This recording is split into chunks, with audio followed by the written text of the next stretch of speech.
video kali ini kita akan melihat bagaimana ekspresi dari daya sesaat atau daya sebagai fungsi waktu dan daya rata-rata. Nah, kedua besaran ini sangat penting dalam menghitung bagaimana energi persatuan waktu yang digunakan pada suatu rangkaian. Oke, teman-teman, sekarang kita akan melihat bagaimana daya sesaat dan daya rata-rata pada suatu rangkaian AC ya. Di sini ada suatu diagram. Nah, yang bagian ini ya, ini menyatakan suatu sinusoidal source atau sumber daya ya di sini, sumber daya listrik. Nah, sumber daya listriknya ini bisa berupa suatu sumber tegangan atau bisa juga dia merupakan suatu sumber arus. Yang jelas keduanya adalah sumber arus AC. Nah, kemudian ujung terminalnya ini kita hubungkan dengan passive linear network atau rangkaian linear yang pasif ya. Ini sebagai beban sebenarnya di sini. Ya, beban dari sumber tegangan ini. Nah, kita akan lihat bagaimana sih daya pada beban ini ya. Nah, sebelumnya kita sudah paham teman-teman. Jadi yang dimaksud dengan daya itu kan begini ya.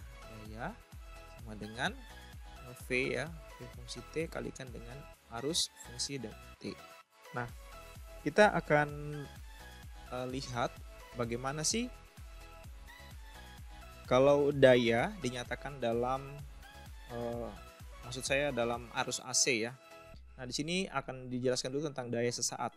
Jadi kalau misalkan ada kata-kata sesaat, berarti ini yang kita sebut sebagai dia bergantung waktu ya di sini ya, ada T-nya. Nah, sekarang kita lihat bagaimana ekspresi dari daya ini. Nah, misalkan begini teman-teman ya. Misal kita ambil bahwa pada terminal ini ya, terminal yang di sini, ya, ini tegangannya adalah VT ya, sama dengan V maksimum cos omega T tambah fase ya, fase tegangan. Saya sebut sebagai ini theta V. Nah, kemudian arus yang mengalir di sini, ya, arus yang ini kita nyatakan sebagai I maksimum ya, cos omega T tambah fase arusnya. Nah, ini kita tulis secara umum dulu teman-teman. Ya.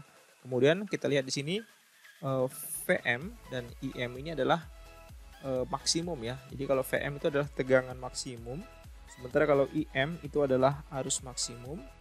Nah, dan theta ya, theta V itu adalah fase untuk tegangan, kemudian theta I adalah fase untuk arusnya. Nah, kalau kita terapkan ke sini ya, maka ini menjadi begini teman-teman. P K sama dengan ini kan tadi VT ya kali dengan IT, maka kita tinggal masukkan saja, kita ganti ini menjadi VM cos omega T tambah theta P gitu ya, dikalikan dengan arusnya IM cos ya, omega T tambah theta I. Nah, sudah dapat seperti ini. Nah, ini harus kita kerjakan dengan menggunakan identitas trigonometri ya, karena di sini kita menjumlahkan cos kita mengalihkan cos dengan cos ya. Ingat di sini saya tulis di sini ya.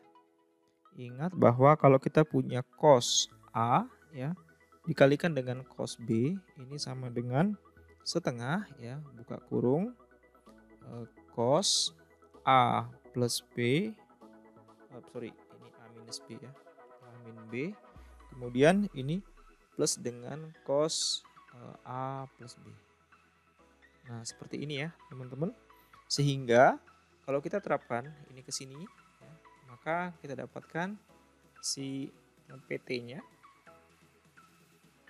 Nah, maka di sini kita dapatkan ya PT-nya atau daya sesaat ya sama dengan setengah PM IM ya di sini dengan cos theta V minus theta I gitu ya, plus setengah PM IM ya, cos 2 omega T tambah theta V tambah theta I. Nah, sekarang kita coba lihat. Ternyata daya sesaatnya tersusun dari dua bagian. Ya, bagian pertama, bagian kedua. Apa bedanya antara bagian pertama dengan bagian kedua? Kita lihat di sini itu tidak mengandung atau tidak memiliki variabel T.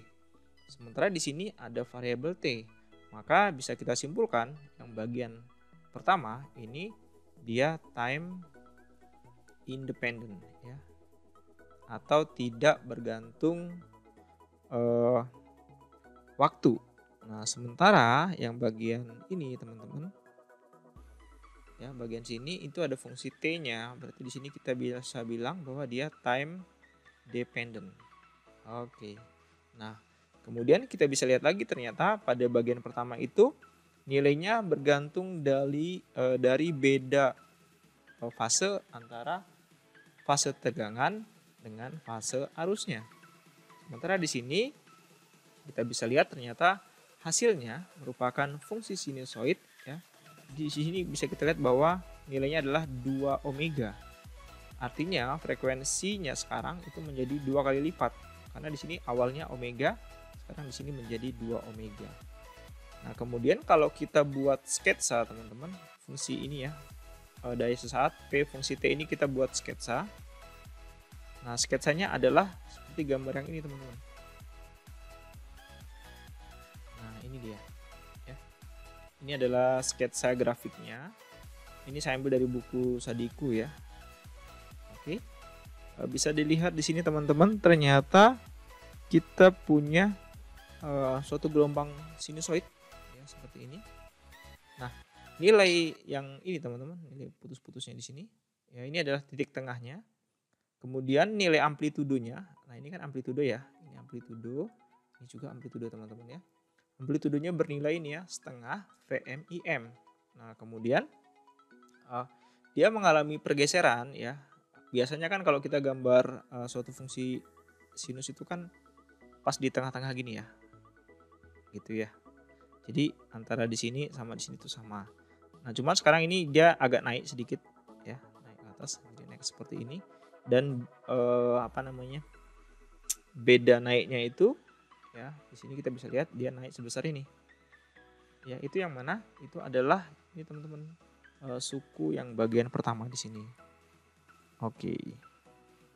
Oke teman-teman, itu tadi adalah topik tentang daya sesaat dan daya rata-rata. Selanjutnya kita akan membahas mengenai transfer daya maksimum pada rangkaian AC.